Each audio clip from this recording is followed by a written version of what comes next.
Now, the oxidation of unsaturated fatty acids poses a little bit of a problem for a cell because if you recall, the unsaturated fatty acids have cis double bonds, whereas the beta oxidation I've just described to you creates intermediates that have trans double bonds. So those have to be dealt with appropriately. I show on the screen the way in which this is handled, and it's handled interestingly by only two enzymes that it requires to do it. So I show a fatty acid that has two double bonds on the top, and the oxidation of that fatty acid proceeds by normal beta oxidation until the oxidation process gets close to that cis double bond. When that happens, we create an intermediate that looks here like this one that has a double bond at positions 3 and 4.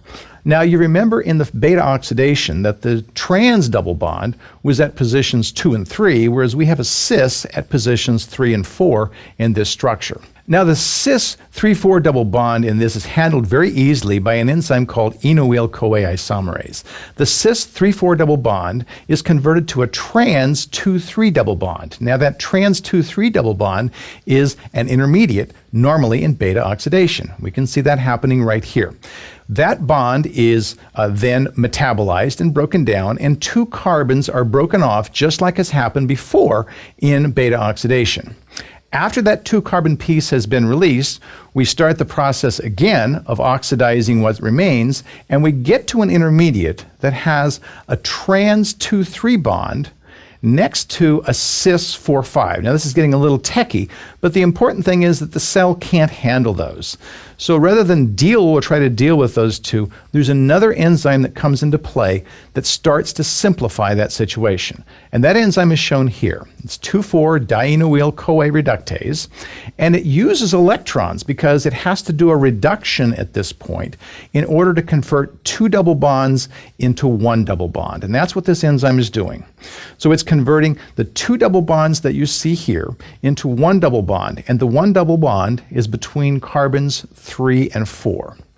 Well, the one double bond between carbons 3 and 4 is converted into a double bond between carbons 2 and 3 by that same enzyme we saw before, enoyl-CoA isomerase. At this point, we have an intermediate that has a trans bond in positions 2 and 3, and beta oxidation can continue as normal. Now, long-chain fatty acids are metabolized slightly differently than shorter-chain fatty acids. And by long-chain, I typically mean fatty acids that are 20 to 22 carbons or greater. The oxidation of these starts not in the mitochondrion, but in another organelle called the peroxisome. And fatty acids with odd numbers of carbons, which the cell occasionally encounters, are oxidized in a little bit different process because most fatty acids have even numbers of carbons, and even numbers of carbons work really well because if you're chopping off 2 carbon pieces every time, when you get to the last 4 carbon piece, you split it in half and you have 2 units of 2 carbons each, acetyl-CoA. Now, if you have an odd number of carbons in your fatty acid chain, then that means you get down to the end, and instead of having a 4-carbon piece, you have a 3-carbon piece. And that 3-carbon piece is called propionyl-CoA. Propionyl-CoA has to be altered in some way for the cell to be able to handle it. And it's handled in this way by a sort of an unusual scheme. First, there's an enzyme called propionyl-CoA carboxylase, which combines with bicarbonate to add a carboxyl group to the propionyl-CoA, creating methyl-malonyl-CoA that you can see right here.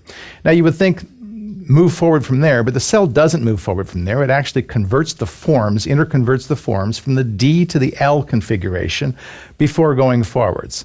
As it goes forwards then, it takes that carboxyl group that it added to the end and rearranges it so that it creates a new molecule called succinyl-CoA.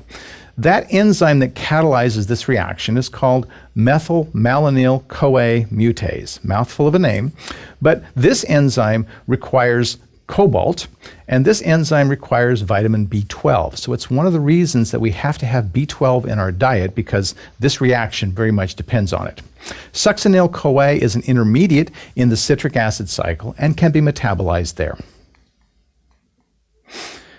Now, each round of fatty acid oxidation creates one molecule of FADH2 and one NADH, as we have seen, along with one acetyl-CoA and a fatty acid that's been shortened by 2 carbons.